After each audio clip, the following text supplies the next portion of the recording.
This week's episode of The Grid is sponsored by Impix. Shoot today, upload tonight, we ship tomorrow. Manfrotto. Imagine more. On One Software that gets you back to shooting. ADORAMA, more than a camera store.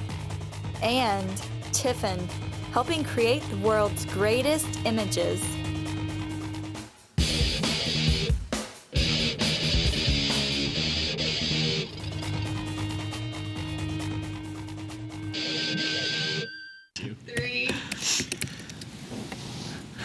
Well, hello, everybody. Welcome back to The Grid Live, the free weekly live show that I'm really not quite sure why you watch.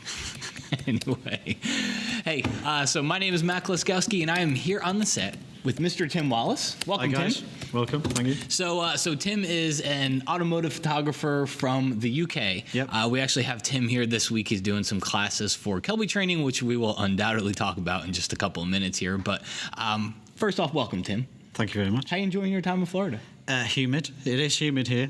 This is nothing, Tim. Tim, this is our winter. Being from England, I've got to acclimatise to this, but it's only rained once, so that's good news for me. But, It's supposed to get really nice the rest of today and tomorrow, and at least for another 24 hours before it gets humid again. I'm probably one of these bizarre people because of the way I shoot and the way I work that when you get really cloudy days and thunderstorms and people go, oh, it's a terrible day, and I think, no, that's a good day. You know, so. I have a story about that too. We'll talk about that later. Anyway, well, welcome back, everybody. So I don't know what to do anymore. It's like I haven't been here for 2 weeks, and I haven't. First off, we have some introductions to make. Frenchie. Oui, oui. Bonjour. Bonjour. I can't do the. Oh gosh, I'm getting a phone call. See, I put it on vibrate though. I can't do it. Scott always says and now, all the way from France, the ambassadress. Close enough. The French ambassador. How would you say the French female ambassador? What's a female ambassador? The ambassador. Ambassadress is what he says. I don't even know. Is that really a word? Do we even know? I don't know. We should check because I won't feel bad about just saying the female ambassador of love. How about just, hey, there's Nancy. Hey, there's Nancy. Hi, everyone. How you doing today, Nance? I'm doing really good. Yeah? Yeah. Did you miss me? I did. Yeah? Terribly. Badly, huh? Right up until I fell right in front of your office yesterday. Oh, man, I felt so bad about that. Oh, gosh, I wish we had a camera of that. Nancy, I was walking by her office yesterday. Nancy calls me, and as I walked by, I veered to turn around, and there was one of the, the rolling chairs, the mats that you put them on, the plastic mats? Well, it was on top of concrete. And we had one sitting out. They were cleaning out an office. I walked, I landed, I slid. It was like I was on ice. It was bad. But Nancy got to see the whole thing. She got to see feet fly. I know, and I just stood there like, what do I do? Brad's on the screen typing. It was noisy. There might have been an expletive that I said as I fell. But we won't talk about that. Anyway, so we got a couple of things this week. First off, we have Tim Wallace on the show. We're going to talk about automotive photography, a little bit about what Tim's here to do, give you guys a couple of pointers and whatnot. And then we're also going to talk about one of the topics, which is getting it right in the camera. A couple other things here, so I'm just looking at our screen. We have a giveaway. So here's the deal with one of our giveaways. I'm going to give you the whole show to be able to win this. What you have to do is the giveaway is going to be to one of our seminars, okay? Actually, next week, I'm not going to be on the show next week. I'll be teaching Lightroom in Phoenix and Indianapolis, but it's not just to one of those seminars. Anyone that you can attend over at Kelby Training Live, all you got to do is send a Twitter message, use the hashtag #TheGridLive. So do that at some point during the show. We encourage it because that's how Tim and I actually get things to talk about, is we look up on our screen from everybody that has Twitter and commented in. So do that. Win the contest. We'll call the name at the end of the show, and we have some more of these hollow clips. Have you seen these? No, I haven't seen those. They're little lenses that go over your iPhone, and like wide angle and macro and zoom and all these different little lenses. You can kind of see a picture there, but so we will give. Oh, there's a bigger picture. It was a bigger picture. Come on, Brad. There we go. So yeah, they go right on the end over your phone, and you can get like wide angle. Can you get a grad filter on there? You know, I bet you could. I bet you could. All right, so let's see. We've got our first comment from Harry Baldman. Thank you, Harry Baldman. He says, "Congrats, Matt, on the black belt." So if I think Scott mentioned it last week, but a big thanks to all of my fellow Photoshop guys and everybody here at work. I tested for my black belt in Taekwondo last week, so they all came out to see it. The calamity that it was. Pete's got a great picture. He posted it up on his Google Plus account where I was breaking a board. All right, okay. And the only problem is my eyes were closed. So as long as there was nobody in front of me as I was breaking the board, I'd be great. All right, so coming up next, we're going to take a very, very quick break, Tim. Okay. After that break, we have many questions because I told people that you were going to be on the show today. So we got a lot of questions about automotive photography and kind of how to get into the field, how to shoot, what to shoot, how to find things to shoot, all those different topics. So we'll talk about that. And then after that, we're going to talk about another topic that Tim and I spoke about, which is getting it right in camera, which is a big passion of mine. A big passion of Tim. So we're going to take a very quick break and we'll be back in just a minute.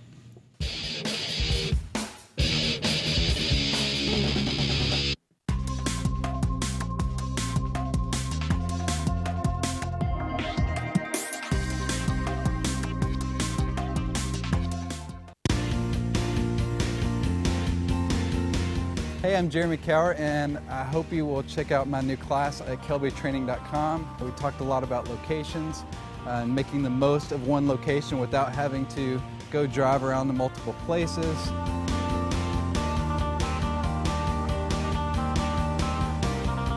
We made maximum use of very simple setups. Making the most of a very simple location. We only use one light.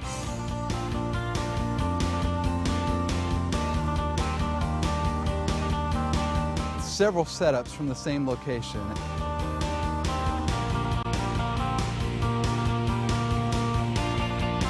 I think you're going to learn a lot of cool stuff using minimal lighting, minimal locations with maximum output. So hope you enjoy the new class at kelbytraining.com.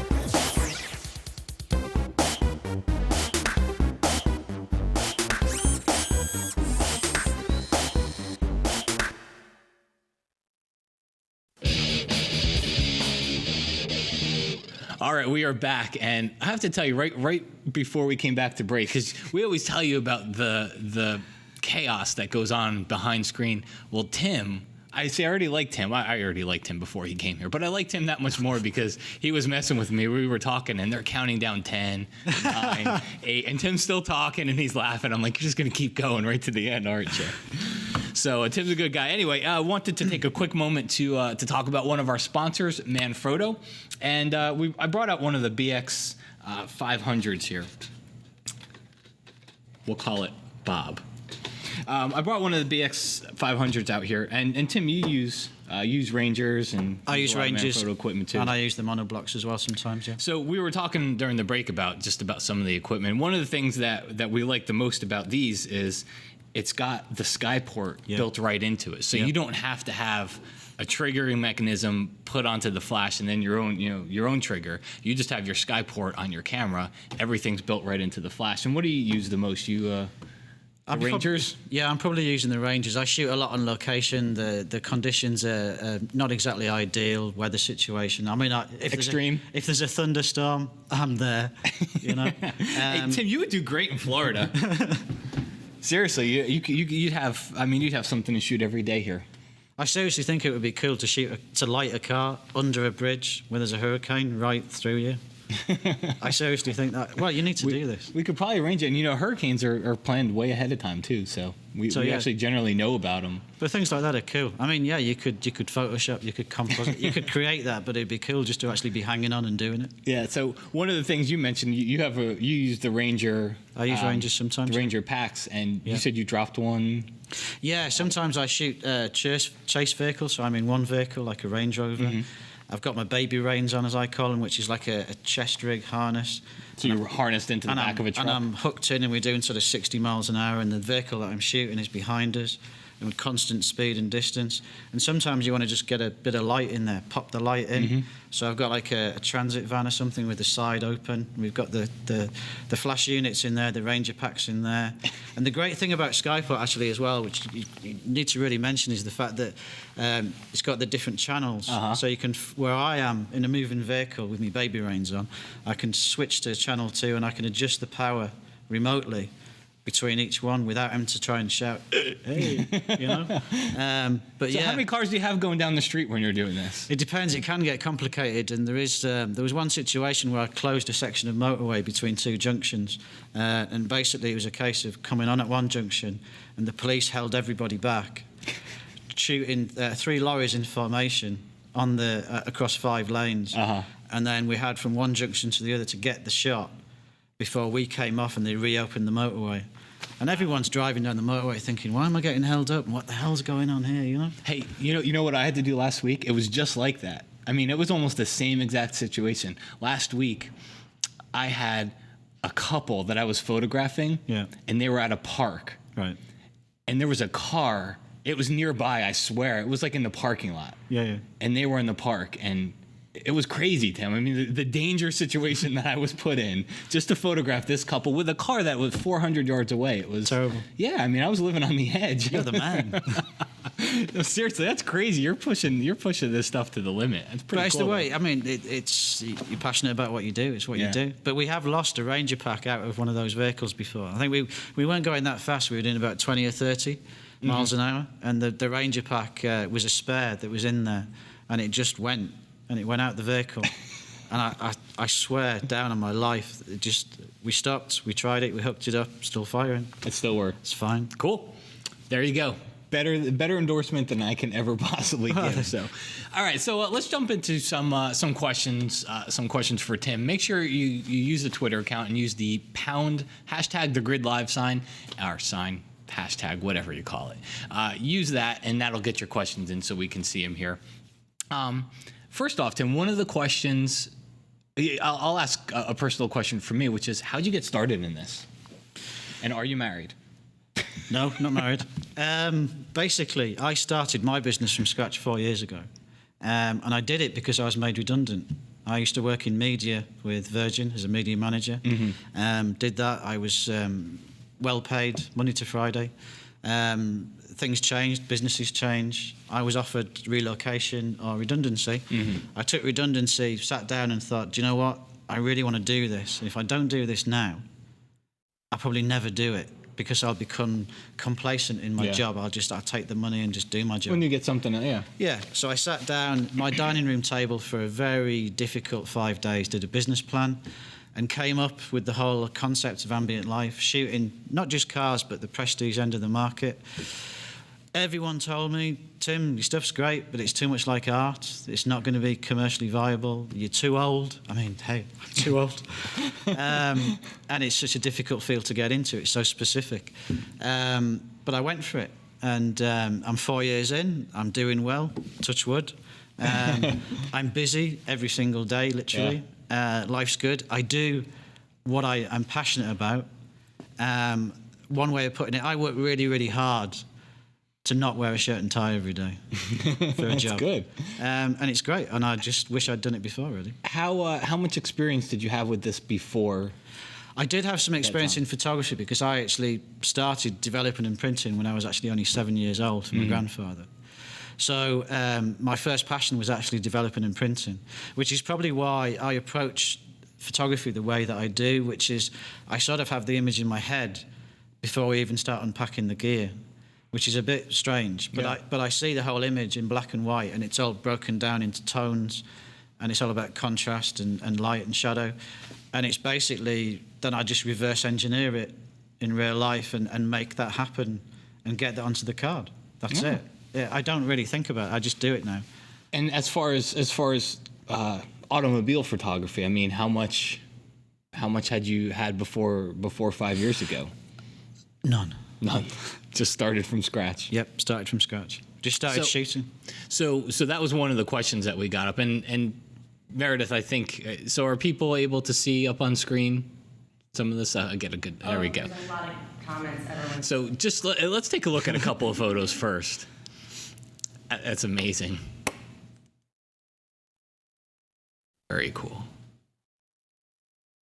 A lot of this stuff is, for me, it's pretty basic. It's interesting. This actually, the detail, some of the detail stuff. The detail stuff is beautiful, though. I love the detail. I love shooting cars. I love what I do, but I get this real kick out of doing detail. So I do like doing the detail, I must admit. To give people a little bit of a preview, we have Tim here doing some classes for Kelby training, and you've been here all week, and you've still got a couple classes to go. Yeah. So one of the classes is on shooting the details. In fact, isn't that the one you did? Yeah, we did today? it. No, we did it yesterday. Yeah, yesterday. We've done like 3 classes, and what I've tried to do is break it down so there's something for everybody. I go on shoots, and sometimes there's hordes of equipment, as you would expect. Yeah. And sometimes I shoot a DSLR, sometimes I shoot a medium format. All the classes I've done for you guys, I've done DSLR because it's the most accessible, I suppose. And we've done setups with 5 lights, inside, complicated, light in a car, in virtual darkness, challenging situation. Then we've done a separate class with doing detail, which is my passion, just using 1 light. Awesome. So the whole thing in camera. I can't wait to see them. In camera, just using what can you do with 1 4-foot by 1 foot softbox? Oh, I can't wait to see. And that makes it accessible. Today, interesting day today. We were out on location downtown, the trolley barn. It's a great location. Oh yeah, it's fantastic. So for those of you that don't live in Tampa, and even if you live in Tampa, you've probably never ever seen this place. It's an old trolley. They call it a trolley barn. Yeah. It's an old trolley warehouse, basically. Huge warehouse, grungy. Just, it's superb. Tons of texture, tons of character. It is a photographer's haven. It's where they shot The Punisher. Yeah, the movie The Punisher was shot there. But it's a photographer's haven. And you had a muscle car in there, right? Yeah, we put today we did a whole series, a whole class, just 1 camera, 1 lens, no lights. So just using available light. So we did it inside, we did it outside. We used a Dodge Charger, a black Dodge Charger, which is a bit of a personal favourite of mine. So, yeah, I did try and buy it off the guy today, actually, but he doesn't want to sell it. Oh, you had Joey's car. Joey's car. Yeah, he's a good guy. Yeah. All right, so let's take a couple of questions here, Tim. I'll start off at the top. Padlocked Photo says, can light painting be done on large subjects like automobiles? Absolutely. Yeah. And it's something I experimented with at the start, and I would really advise that if you've never tried it, do it. And I still do it now sometimes. Yeah. There's some situations where there was some stuff I did of something called the Ever GT, which is a car for Morgan, which is a manufacturer in the UK that I shoot for. And the Ever GT, we did the brochure, and the car's not built until next year. It doesn't start. So we had a prototype, and there was one shot we did at night, and it was one of those shots that's just impossible to light conventionally. Yeah. So we went down the garage, local garage, and this is pure photography. This is what proper photography is all about. And we got a 2 million candle torch, and we went to the supermarket next door, and we got some carrier bags. Do you call them carrier bags? Yeah, the plastic bags. We call them plastic bags. Yeah, great. Okay, we call them carrier bags. But anyway, and we got 2 of these, and we just crunched them up. And they were just white carrier bags, and we just put them over the top, bodge taped them round, gaffer tape, and then just started painting it, and it works. There's no. Now, did you get high off of the plastic burning? No, the plastic didn't burn actually. Okay. Interestingly enough, but the point is that even if you've got a lot of equipment at your disposal, sometimes it's good just to work your way back. Don't over-engineer something. Just try it. Just that's what photography is about. Yeah. Try it. Yeah. And if somebody says you can't do that, you say, well, why? Try it. There's no rules. It's great. There's no rules. You did it. Did it? Yeah, it worked. It's great. All right. So Monaco says, Tim, do you shoot images of existing cars out on locations, or do you specialize in shooting the top secret upcoming designs in controlled studio locations, or both? Also, are you a digital artist that can work with digital data to create photo quality renders of cars that don't exist yet? Right, okay. So let's work backwards. Question number 1 of 13. Subsection B. Do I shoot existing cars out on locations? Yes, that's 90% what I do. Okay. There are occasions where I do prototypes. The prototypes, it's not so much that they're secret. Well, they are secret sometimes. I mean, I can't really talk about this. Is this live? Is this live? No, there's nobody watching this. Okay. It's just you and I, man. There's not a person that can hear this. Okay. But sometimes it's not actually physically possible to take the prototype out. A lot of people don't realise that a lot of prototype cars, they're actually made of dense polystyrene, and they actually probably weigh about 3 times more than the actual finished car will be. They're rendered metal. They look like a real car, but there's no interior, and they're impossible to move. So sometimes you've got to shoot the car, then shoot the background and composite it in. But I would have said probably in the last 2 years, I've done that twice. Oh, okay. So I don't do it very often. I'm not against it. It's a cool way to work. I just prefer to try and do it as is if I can. How often do you shoot in the studio? Once a year. Once a year? For me, there's nothing wrong in shooting cars in studios, or shooting anything in the studio. Just my personal taste is I really don't think cars belong in studios. Yeah. I really think it's like locking them up. They need to be out in the environment, and they don't always have to be perfect. You know, if there's you've got the grit, you've got the passion. That's what it's all about. Because I think one of the best compliments I ever had was probably about 2 years ago from one of the manufacturer's chief designers. And what he took me aside and he said, do you know what? You don't actually shoot the car the way it looks. And I was like, oh, God. You shoot the car. You know, something's gone wrong here. He's not happy. And you don't upset the designer, you know. And he said, the great thing is you shoot the car the way it makes you feel. And that's exactly what I try and do. That's really good. Because at the end of the day, my job really is to sell the car. And if you're going to buy a car like a 177 Aston Martin, that's a £1 million car plus tax. You're going to know what it looks like. What you need to see, what it makes you feel like, and that's what I specialize in doing. And you know, I mean, I think there's a lesson there for all areas of photography. Really. Yeah. I mean, you could translate that over to a lot of different spots. You could shoot food, but if you shoot food, it's the same sort of deal. Yeah, you can record the way this sponge cake looks. But if you see the chocolate just dripping out, you have to get that feeling. That's it. Yeah. So we're doing the chocolate dripping out. That's perfect what we're analogy. doing. Yeah. And you know, your website, Ambient Life.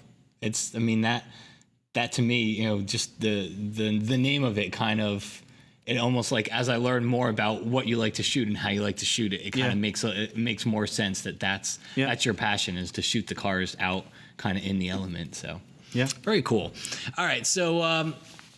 And then, I mean, the last question is, are you rendering? No. Yeah, I'm pretty sure he's asking, you know, can you create photo renders, and are you doing that? But it doesn't sound like it. No, I mean, it's a great thing to do. I respect people who do that fully. I think it's amazing. It's rocket science to me, but it's not something I do. Cool. All right, so Dave Clayton. Hey, Dave. Dave says, traffic stops for Tim Wallace. Traffic stops for Tim Wallace, him and the Queen. Did you find it tough breaking into the prestige car market from such a fresh new start with the older, longer, in the tooth pros already out there? Yeah, it was tough. And to be honest with you, if you really got the passion to make it in a field, the two best bits of advice I would give anybody, and it doesn't really matter what you're trying to do. Number one, if you're going to work commercially, don't make the mistake that I made and a lot of people make, where you think, I want to be a commercial photographer, but what I'm going to do, play it safe, and I'm going to shoot everything, a broad scope of everything. And when you start talking to agencies and art buyers, they want to pigeonhole you. They want to, well, what do you specialise in? They want to pigeonhole you. And you fight against it. Yeah. Because I don't want to be pigeonholed because it's going to be dangerous. I'm not going to get the work. But it's the very best thing that you can do. You've got to specialise as quick as possible. If you want to make the money to get the gear that you need. We all got to do that. We've all got to earn money. It's a business. Do the other things, but make sure that you're specialising in one area, because you're never going to get famous. You're never going to get popular for doing a broad For doing stroke of everything. Yeah. Yeah. There's a guy in Belgium, and I always refer to him when I do seminars. And this guy's fantastic, and I'm not going to get into who he is, but he specialises in liquid. So he shoots liquid, okay? And he specialises in liquid for doing bubbles, okay? And he can do anything with liquid and bubbles. But the thing is, any beer commercial, any beer manufacturer in the world, they go through him. He gets the job first. Do you want to do the job? Can you do the job? So he's busy. Yeah. So from a business point of view, he's gone down the right route. But he shoots bubbles. He specialises in liquid and bubbles, so beer, champagne, things like that. And it's a business. He's passionate about what he does. He's obviously passionate about liquid. Does he drink it at the end? I have no idea. But I don't know. But Probably not, because it's probably not even, it's probably not even the real. I know the tricks that a lot of food and beverage photographers use, and I don't think you're really eating it at the end. But the first thing is, it's a good idea is to try and specialise. You're going to fight against it naturally. Yeah. But try and do that. The second thing I would say is, do what you feel is true for you. And if you shoot in a way that you've not seen something shot before, then shoot it that way. Try it. Just get out there and shoot. It's a bit like riding a bike. I could give you you can ride a bike, yeah? Everyone can ride a bike. But you remember when you couldn't ride a bike and you were a child? Yeah. You could give somebody a pile of books this big on how to ride a bike. It wouldn't do any good. And they're going to spend a year reading the books. They're going to know everything there is to know about riding that bike. But do you know what's going to happen when they first get on the bike? They're going to fall. Exactly. My philosophy in life is forget about reading the books, get on the bike, start riding the bike. And it's the same with photography. The great thing with digital, you can just format the card. Go out there, shoot. And when you've finished, wipe the card and start shooting all over again. Because you'll learn. You'll build up a Rolodex in your head of what works, what doesn't work. And that's it. We're going to quote you. Tim Wallace, professional automotive photographer, Can't ride a says, get on a bike and ride the bike. All right? Yeah. All right. And Dave Clayton was from the UK, by the way. I know Dave really. So thanks, Dave. Thank you. You guys see each other all the time over there? Oh, yeah. I Bump into each other on the hear street. a lot from Dave. All right. Andrew Kavanaugh. Tim, do you develop in Lightroom or Camera Raw? Because I shoot DSLR and I shoot medium format on a Hasselblad, I use different things to process. If it's on the Hasselblad, I use focus. If I'm working DSLR, I use bridge quite a lot. Okay. Which, nobody hit me, please. You would get hit here. But, it's something that I do. It's the way that I work. That's it. And again, it goes back to the whole thing. Whatever you do, I'm pretty sure you're in a place where we can probably get you a Lightroom or Camera Raw DVD. Probably, yeah. We can hook you up. But the main thing is, whatever you're comfortable doing, good point. do it. Because there's no right way and no wrong way. It actually, it's a very good point. We're all teasing aside. The one thing that I tell people, because we teach obviously a lot of Lightroom and Camera Raw and Photoshop and whatnot, and we make fun of Bridge a lot, but one of the things when somebody comes up and they're really hung up on that whole topic of I don't understand Lightroom and I don't really have, I'm shooting a lot. Use whatever you have to use. Yeah. It depends how you work. I know I've spoken to Scott on emails and things in the past, and I probably don't use Photoshop in the way that everyone else uses it. I've no idea, but I've never read a book on Photoshop. I've just turned Photoshop into my darkroom. That's it. And I know you get most everything right in camera, but I also do know there's post processing going there. And there's not going to be a person in the world that challenges you on any of your photos when it comes to post processing. So. All right, so let's see. We've got Lauren. Do you shoot for major automakers like BMW? I don't shoot BMW. I shoot for, major people, Morgan. I do a lot of work for Mercedes. But on Mercedes, I'm not actually shooting the cars. Interestingly enough, I'm shooting the parts. This is all elements to car photography as well. It's not just about shooting cars. Sometimes it can be about shooting the actual parts, the engines. And I get a kick out of that, to be honest with you. I have a reputation now for doing parts and making them look sexy, because you can. And the strange thing is with Mercedes is that we started shooting some parts a few years ago, and they were so impressed with them, they made them into a calendar. And for 3 years on a row, there's now a Mercedes parts calendar.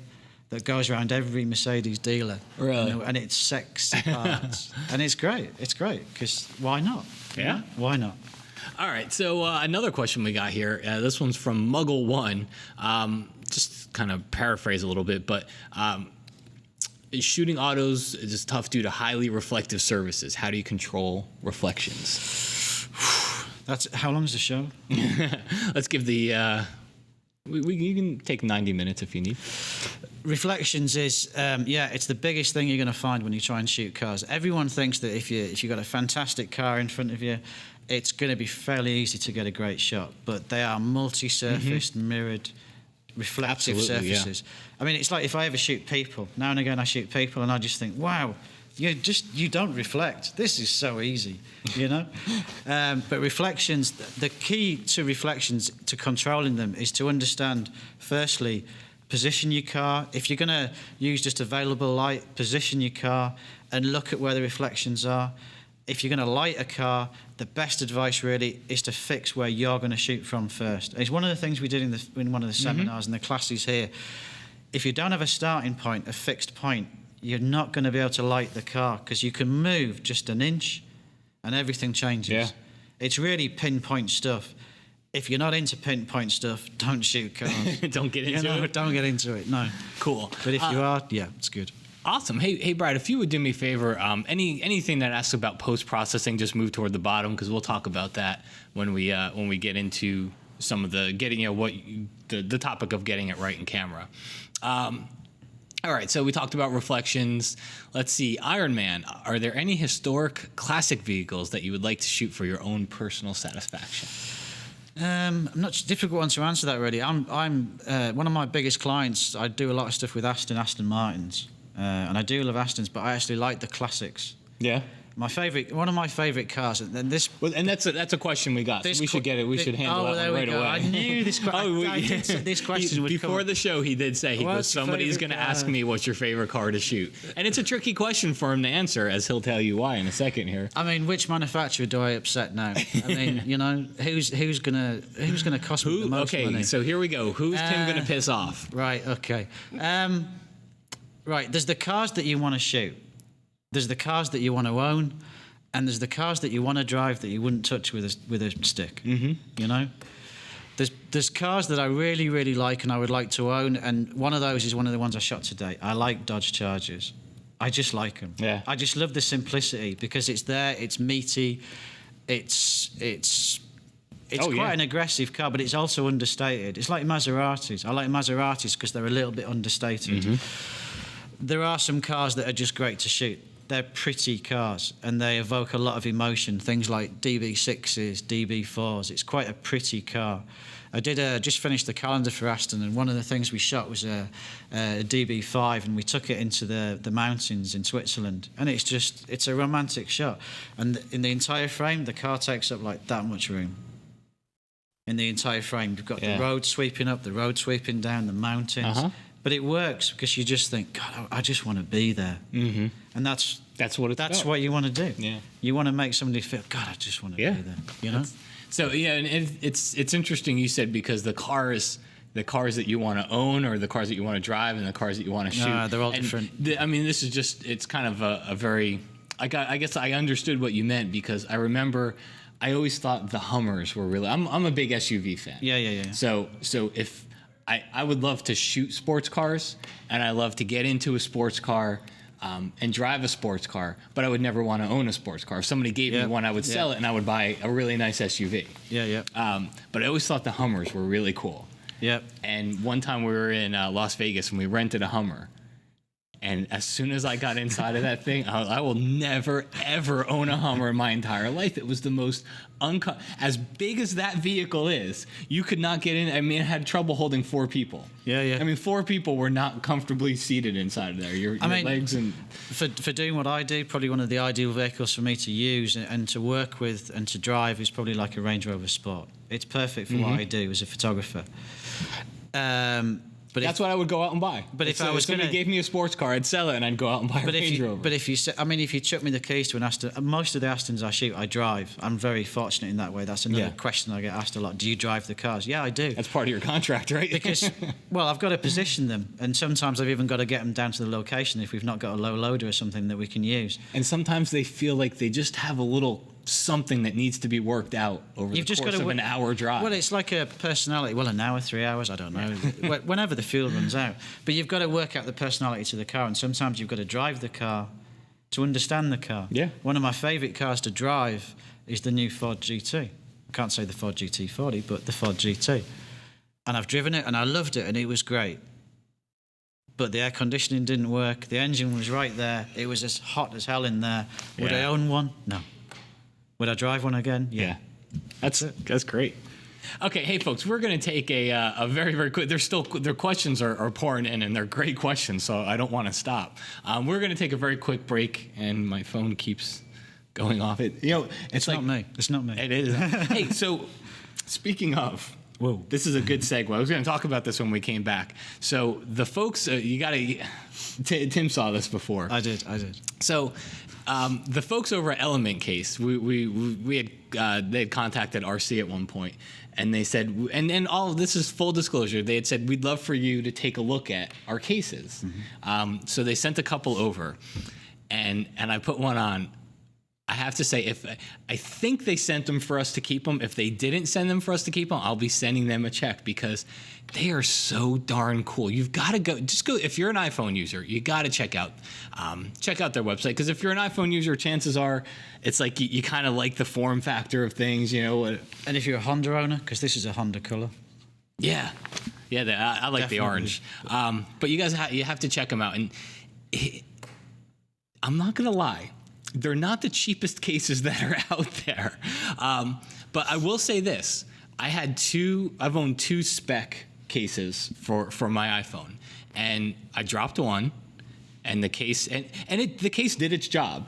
It landed on the ground, and my iPhone did come out. It did scuff a little bit of the bottom because the case cracked open, and the case was no longer usable. And so that was $35 or $40. And so then I had to go buy another one. And then I dropped my phone again, and the case again did do its job. It protected my phone when I dropped it. Yeah. But the case was done. So I'm $80 into iPhone cases already. So by that point, you could have gotten one of these. And let me tell you, I haven't dropped it. And I'm really going to do my best not to drop it in the next day or two. I can't promise anything after that.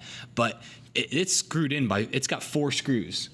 You've got 2 screws up at the top, and you've got 2 screws down here at the bottom. It comes with a little wrench to put them in. So I'm pretty sure that this thing's not going to bust open if I drop it. Hopefully with four screws. But it's very cool. It got aluminum, and it's supposed to be pretty specially formulated so that, you know, the whole antenna thing and all that stuff with the iPhones. But make sure you check them out. Go over to elementcase.com and hold on a second. Nice Mac. You can finally retire that. Brian Mateus. Before I read Brian's comment, go over to elementcase.com. Check them out. They have a black. This is the Black Ops case. I got to show it. It's like opening an iPhone. It comes in a box, and then it comes in another box. It comes in this little pouch, and you open it up, and this is like Black Ops, like the video game. It's got the little logo on it. Pretty cool. So go check him out. And Brian Mateus just says, nice, Matt, you can finally retire that Hello Kitty case that you've loved so much. All right, hey, guys, we're going to be back in just a minute. We'll see you then.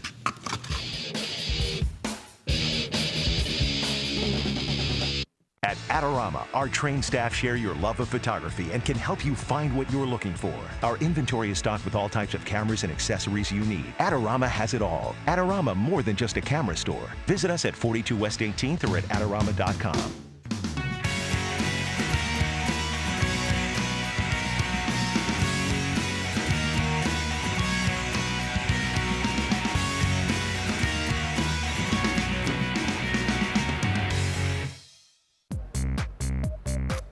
All right, beautiful, beautiful, okay? A little bit closer, okay? That's it, work a little bit to the side, yep, there we go, that's it, hold it. Time for a close-up. Brad, need tuner F2, can I get that hair adjusted, please? All right, the hair's looking good, all right. That's it, work the hair, come on. That's it. Give it to me. There we go. Beautiful, beautiful. Yes, work the hair. Oh, look at the eye. Give me that. Oh, there you go. Beautiful. Excellent. Hold that pose. There we go. Beautiful.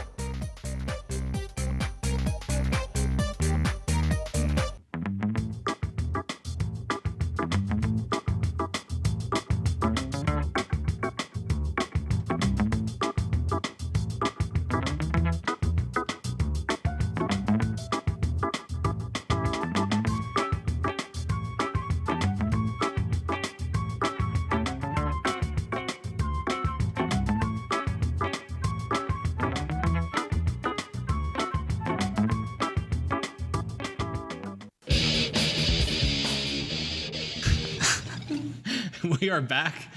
Are we? We are back. I'm only laughing because Brad started to laugh back there.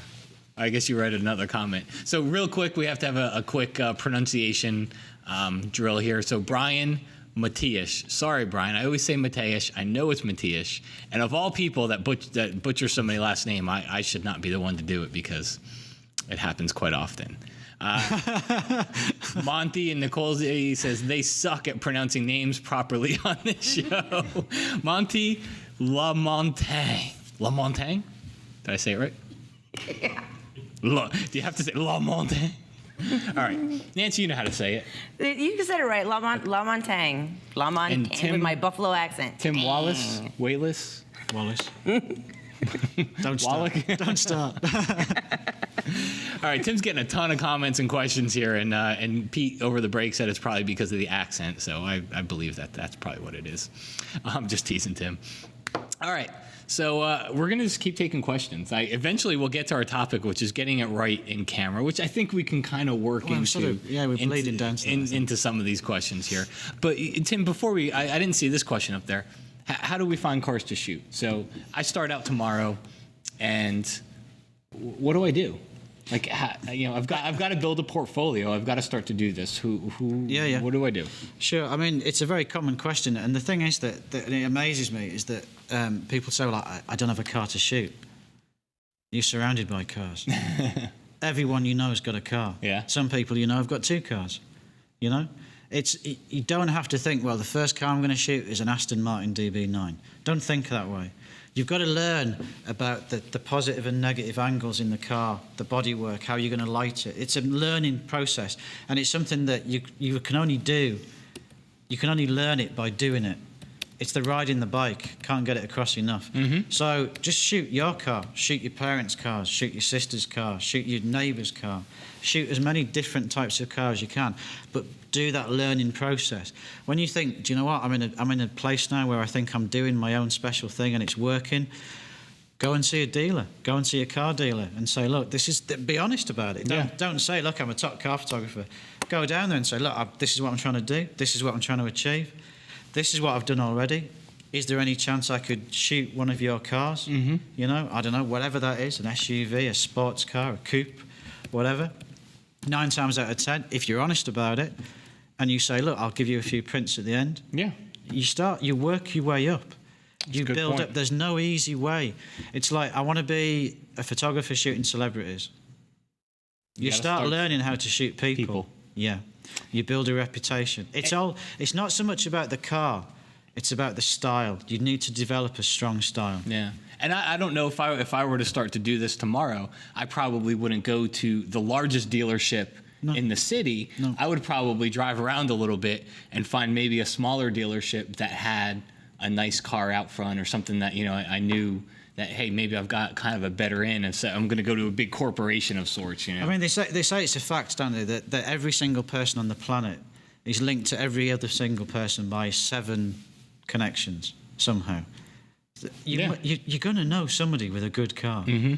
You know, start there. And then you know, maybe it costs you $50, $75 to get it washed and detailed or something like that. But it's like it's what you'd pay in. You're building a portfolio. It's what you'd pay a model to bring a model in the shoot. There wasn't the first cars that I shot. They weren't exactly sexy cars. They're not in the portfolio.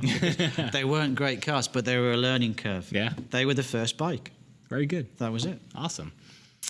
All right, so K3, KC3. Is it a pain when the vehicle needs to be moved 3 inches to the right or left, or is there an easier way than driving to a new spot? The tendency wouldn't be to move the vehicle. The tendency would be for me to move. That's why I'm getting on about the whole position. You're going to position your car roughly where you think you want it to be, based on the foreground and the background. Yeah. There's really going to be no variance in that. And then you need to fix your position, where you're going to shoot from, and then you light accordingly. It's much easier to move that light, that small position, than it is to try and move everything else around. Even when you shoot with strobes, are you using a tripod most of the time? I did initially. I don't now. No? I don't know. I'm famous for carrying a tent peg around in the back of my car.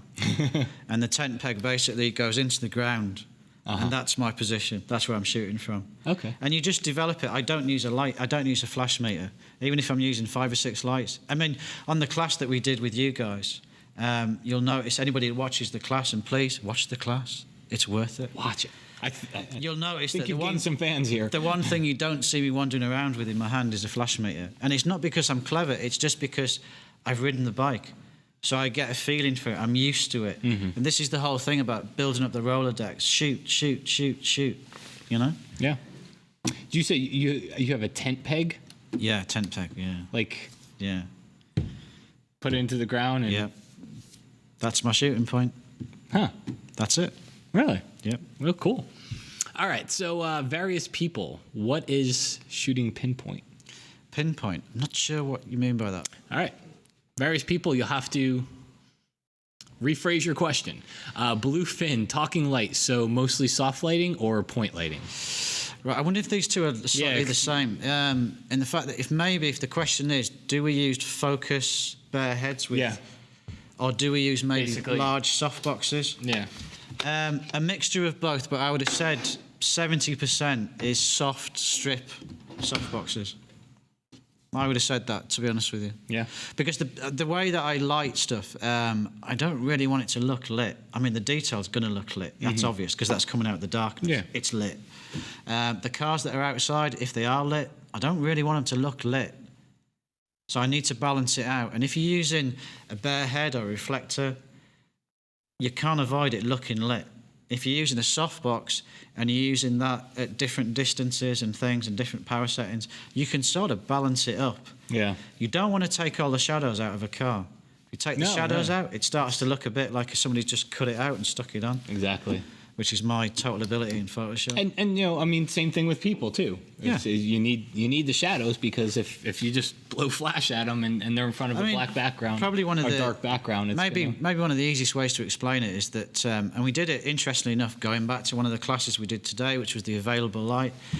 We worked in a very dark area with streaming window light, and the great thing is that we had a jet black Dodge Charger. And we look at the scene, and you look at the scene and you think, wow, hairs on the back of your neck, you know? And you think, this is great. Yeah. But you're looking at it with a human eye, and the human eye dynamic range... She's much more... ...is pretty big. The trick with photography is to understand the dynamic range through your eye as a photographer and think, do you know what? I need that to be a base exposure. I need that to be -2. This needs to be +1. And it's going back to the thing of thinking it as a print. That's how I look at it. Yeah. I'm thinking +2, -1. Okay. And if you're lighting, you're going to light and think, do I get that +2 from a light? Or do I maybe bracket an exposure here and put those two together? And it's all about balancing it out. That's the way. So that's you know what, Tim, that's as good, because we're gonna. I mean, we could talk all day about tips and tricks for shooting and whatnot. But before the show, you know, I'd asked Tim. I was like, you know, Tim, this is a talk show. We'll obviously talk about your work and how to do your work, but what topic is passionate for you? You know, what kind of things can we talk about? And Tim said, I'm very passionate about getting it right in camera. So we just talked about bracketing. So let's talk about getting it right in camera. What types of things are you looking to nail in camera, and what types of things do you know? You know, do you ever shoot for the post process? Do you know, I'm going to Photoshop this later? I try to achieve as much as I can in camera. So I'm thinking about the foreground and the background. That's where I start. Where am I positioning the camera? Looking at the foreground and the background first. If I need to light the car, then I'll light it. But I'll light up to it. I'll move the lights up to it. I won't throw loads of light at it first. If I can get as far as I can into getting it right in camera, then I will. 2 reasons. 1, business, 1, selfish. The business reason, I have a rule. I'm literally shooting every day. The rule is, when I finish the day, all the work is done. The invoice is on a PDF, on the email. The images are either on a disc in the post. Ready to go. Or they're on the FTP, whatever, yeah? And that's it. That's the end of the day. I don't want to carry work over to next day. I've got a charging routine. I'm going to pick the gear for the next day. I'm going to leave it out, ready in the office, and then I'm going to enjoy my evening. That's the selfish reason. I don't want to sit doing Photoshop till 2 in the morning because tomorrow I'm back out. So that's why, if you're busy, it pays to be in camera. And the other interesting thing is that maybe people don't realise is that some of the clients that you shoot for, they don't want post work. They want you to send them the raw files. Really? You're going to send them the raw files. And if you're getting it right in camera, you're going to be a very, very busy boy. And they're going to be impressed if they get the raw files and there's damn it right. Nobody, I mean, you know, nobody, you'd never want to photograph a family and send them the raw files and say, I know they don't look good yet, but trust me, in a week or so, you're going to get some really good ones. You look plastic. No, I could definitely understand that. But yeah, it's a big point because you do get very large companies that you're working for, and they've got a whole floor of people who are going to do the design work. They're paying these guys to do the design work. They're not interested in paying you to do the post on it. Yeah. So if you can get as near as damn it in camera, it's impressive. And it's amazing to me when I look at some other people's work and I think, just go that little extra mile and try and do it. So what kinds of things...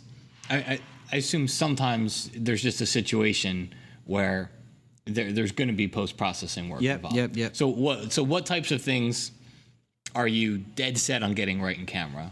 And then what types of things what happens? What do you look at and say, okay, I know I'm going to have to Photoshop this later? Basically, I'm going to have to shoot for Photoshop.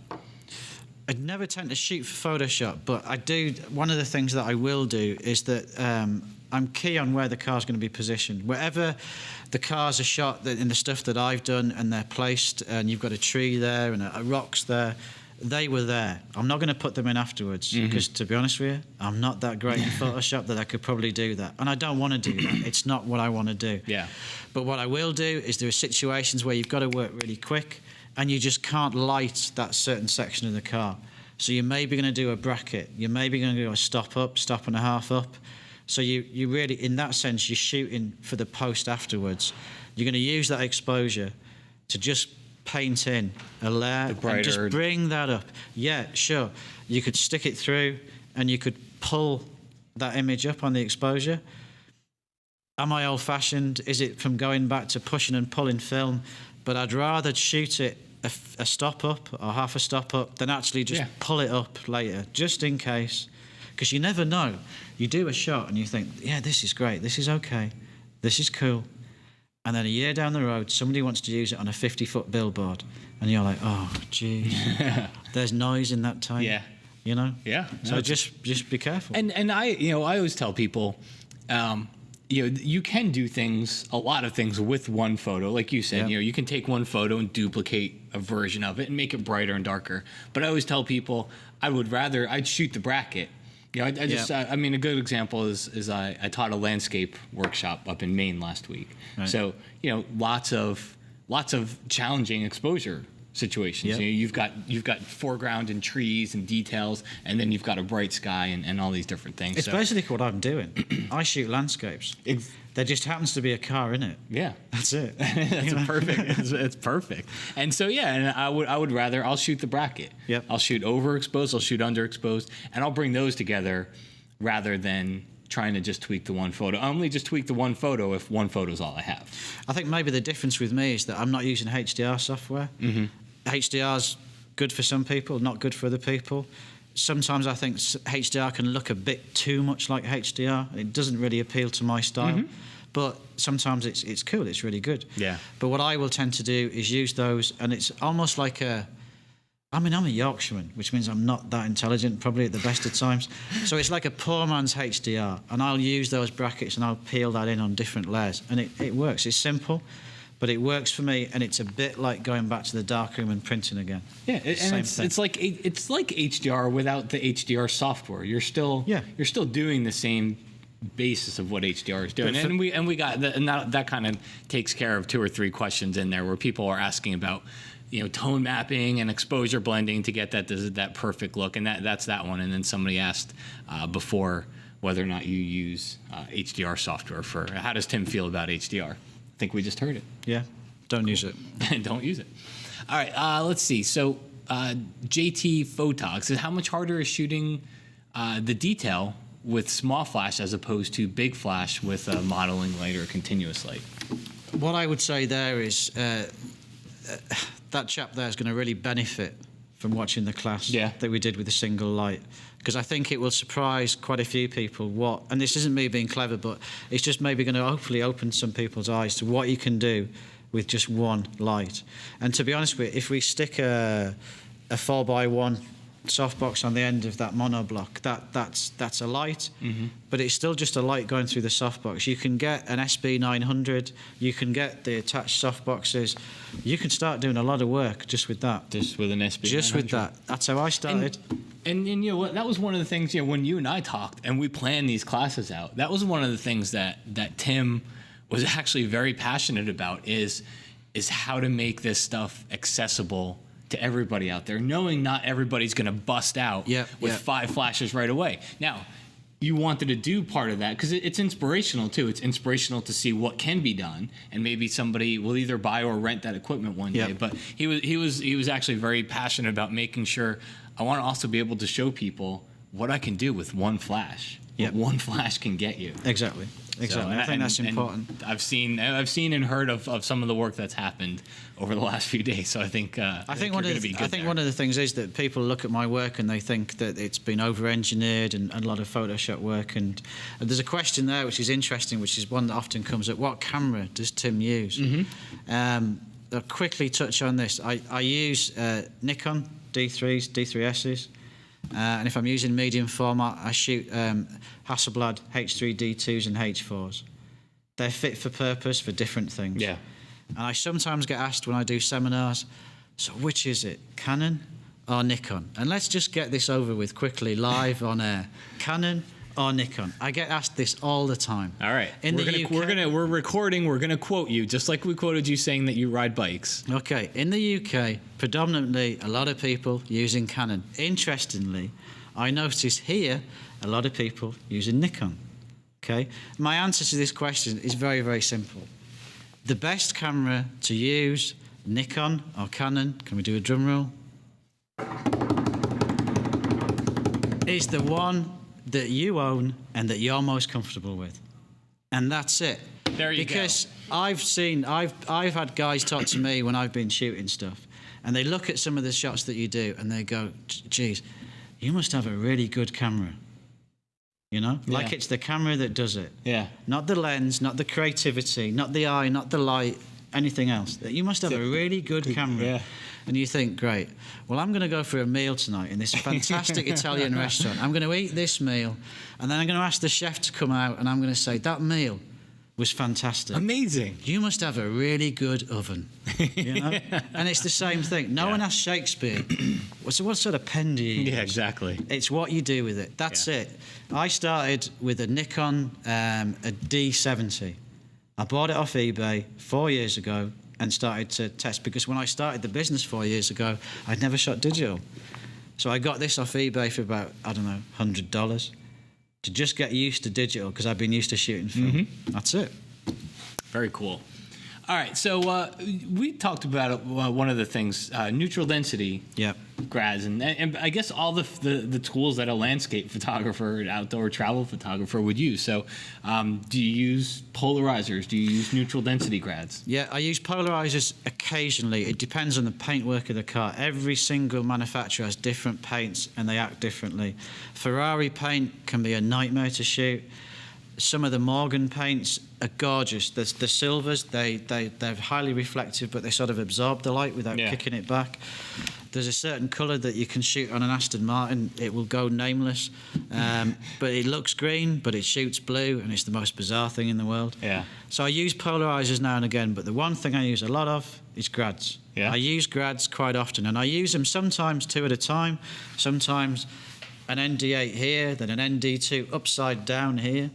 And I'm making that exposure in the middle. It's just getting me closer to where I want to be. I know I can do the levels on the floor. I know I can do that, but I want to see what it looks like when I shoot it. There was a photo. It had a white car right in the middle of the frame and lots of reds around it. That's the one. That looks like. Yeah. I don't know if we can find it on Tim's website.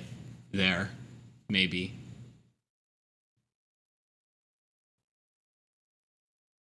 Right there. No, that's the other site. That's the other site. It was the first site, the site that we had up in the beginning of the show. There we go. Simple thing. Okay. Come on. I could regret ever trying to do this, won't I, Tim? No, is that the one? No, it's the next page, right, Tim? Yeah, keep going across. Yeah. Keep going.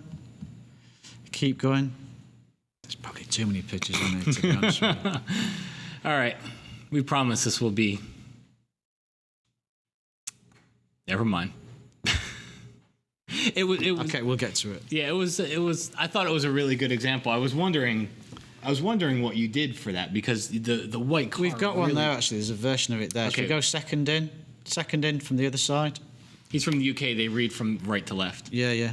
We drive on the other side. There you go. Well. Yeah, everyone drives on the wrong side here. And red light, and you can turn. Why? This messes with my head, but anyway, this is a good example. We make U-turns too. I know. I love doing this because I'm like, crazy. You feel this. I've been doing this a lot. These U-turns. I'm like, this must be illegal. This is great. You know. Tim feels liberated. So is that an example of where you? Yeah, that's a good example. Yeah, exactly. Very cool. Yeah, and I think that's a... Now, you obviously use the square plastic kind that you hold and you can kind of move around? Yeah, I'm using the large Pro Koken filters, which in the UK, I don't know what they're like here to get hold of. In the UK, they're quite hard to get hold of, and I have a reputation for leaving them on the roof of the car and then driving away. Never a good thing. Yeah, and just a little public service announcement. If you're looking to get 2 public service announcements. First off, when you get into your car, always look on top of your car to see if you've left anything there. Second public service announcement is don't ever buy the screw-on neutral density grads. Yeah. Because they're the devil. It's the worst thing in the world. I would say one thing though. If you're going to, you're not going to tell them to buy a screw-on. No. What I am going to say, and probably sounds stupid, but very, very seriously, don't invest $5,000 in a really great camera body and then stick a $200 lens on. And in the same way, if you're just starting out, don't invest all your money in a really good quality lens and then stick a $10 filter on the end of it and wonder why things aren't looking exactly great. Yeah. Don't buy loads of filters, just buy the best quality that you can afford and start to work up your gear. That's the best thing I can say. Cool.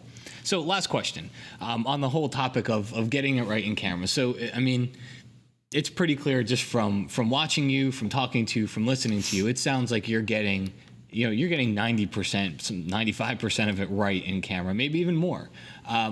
What types of things, what type of Photoshop work do you do the most to a photo? Like, is there one Photoshop technique that you use on every photo you shoot? I use layers, I use masks. I do have a technique I do to bring out a little bit of extra detail in an area. What I don't mean is about sharpening. It's not about sharpening. It's one of the things that we'll probably go through in that particular class. But I do that. But the majority of what I'm doing is just making tiny tonal adjustments. Dodging and burning. Basically, in a way, dodging and burning, but not the traditional dodging and burning in Photoshop, using layers just to make those tiny little adjustments to contrast and tone. Because it's like when I shoot, whether I shoot DSLR, whether I shoot medium format, it's a bit, can I say this? They come out default like Japanese tourist colour. You know? Yeah. So you're sort of desaturating at the point of capture, and then you're desaturating again at the point of process. I am anyway. the world isn't black and white, unfortunately, but for me, it's somewhere between the two. Yeah. And so it's tonal changes for me. And I said last question, but there's one question in here that I did want to get to. How do you feel about bad weather conditions? Is there a time frame? Is there a special time frame? This one came from Dirk Twit, but I thought it was a great question. How do you feel about bad weather conditions? You know, It's great. I mean, I assume a cloudy day, looking at some of your work, I mean, a cloudy day is great. Does that make a sunny day bad? I mean, what happens if that cloudy day turns to rain? If the cloudy day turns to rain, you're going to get used to thinking about it maybe differently, thinking about maybe trying to do a 3-second exposure so you can't see the rain or you see the bounce of the rain off the floor. Mm-hmm. Use it to your advantage. I mean, interesting, when we shot today, we had this Dodge Charger. The guy had spent about an hour cleaning and polishing this car, and it was just outside where we were going to take it in. Just as he got in it, it rained. You know, it rained, the car got wet, we pulled it in, we had to dry it off again. This is the reality of life. Yeah. We shot a lot of stuff inside today because the weather was a bit hit and miss with the rain. And then when the conditions improved, we still got a time frame. Even though this is a class that we're shooting, it's still a time frame. We still like to be back here for this. Yep. You know? We had to pick our time. We had to keep an eye on the weather. This is real life. I've done shoots before. Well, I'm really hoping for thunderous skies and storms. It's not. And it's bright blue skies, blazing sunshine. And you get the guy at the security onto the test track. He's like, fantastic day. What a great day for taking pictures. And you're like, no, man, no, you know? But you've got to, in that case, do things like thinking about shooting straight into the sun. Use it to your advantage. Roll with the punches, yeah. Roll with it, you know? Cool. And I keep saying this. This is really the last question. What's your favorite lens for automotive photography? Do you have a focal length that you kind of... On a DSLR, the most useful lens you could probably buy if you're shooting a DSLR and you're shooting, obviously, Nikon. I mean, you'd shoot Nikon, wouldn't you? You would. I shoot Nikon. Or Nikon, sorry. I'd say probably a 2470. 2470. So Canon and Nikon both have the It's same. a good doable range. If you're shooting medium format, I'd say probably a 3590, which is pretty much the equivalent. Yeah. Yeah. Good information. A couple of things here. So before we go, we have contests, we have all that fun stuff. I wanted to take a very quick moment. First off, thank you very much, Tim. Seriously, Cool. Nancy, Tim's got a lot of new fans today. You have a whole bunch of brand new fans. And everyone, I will be sure to put up all the links to Tim's website and his Twitter and his Google+, and you better start updating your Facebook page because I'm going to put that out there too. Stick it on Facebook, yeah. You don't have enough work to do you? No, don't. So first off, thank you to Tim. I also wanted, before we go, to thank one of our sponsors, which is ADORAMA, and they help make this show possible. One of the things that I get from ADORAMA is they sell think tank camera bags. Okay. And these are the best camera bags that exist out there. So I just used a think tank, the Airport Airstream, on my last trip, and it's such a small bag. And first off, I was flying on some smaller planes, so you're always worried about that overhead space. So it's a small roller bag. It's about that big, but it's like a clown car. Like the gear just keeps coming out of it. Like you don't know how it fits at all. But anyway, so you can check them out. ADORAMA has obviously all the camera equipment you could want, but also think tank bags. Also, you're teaching at Dave Cross Workshop, so if you're in the Tampa area or you can get to the Tampa area on Wednesday, October 26th, you're going to be teaching a little workshop. We're doing it, for Dave Cross. 6 till 9. So you can check out davecrossworkshops.com for more information. And then finally, if you want to win, so we're giving the seminar away to somebody who tweeted at some point during the show with the hashtag #TheGridLive. So yes, you'll get a ticket to whether it's my Lightroom seminar that's coming up or any of the others. I do have a winner, and that is his Twitter handle is DJSBZ3. Like your license plate or something. But yeah, you are gonna go see Matt in Indianapolis. Woohoo! So just make sure you're following Nap News, Nap_news, and I will follow you back and DM you and get your information and get that all set up. Make sure you drink a lot of coffee that day too. All right, and then the Alo Clips for your iPhone will get given out to somebody that goes and just comments when we put the show up. We're obviously live right now, but tomorrow we'll put the show up. It goes up online so people can rebroadcast and watch it. Go to kelbytv.com/The Grid Live. Or just The Grid. The Grid. Just The Grid. I never know with this. It's like The Grid Live, The Grid. It gets confusing, Tim. Go to kelbytv.com, The Grid, and you can watch the show there. Just leave a comment. You don't have to just say hi, enter me in the whatever. Just leave a comment. It'll enter you into the contest, and you can win the Aloe clips and Tim's watch. I like your watch, by the way.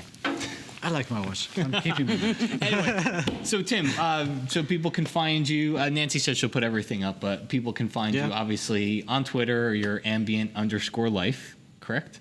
Yep. And then your website. I must admit, I don't use Twitter that much. I really don't have the time, but I'm a Facebook addict. So if you want to join me on Facebook, I pretty much post every day. Yeah. Do you have a business page, like a fan page where people can like you? No, interesting enough, I just have a personal page because I think a little bit, if you have a business page, it's a bit too businessy. And I don't want to be too businessy. He's not a businessy guy. So if I'm going to get drunk on Saturday night, I'll put it on Facebook. I'm a bit drunk.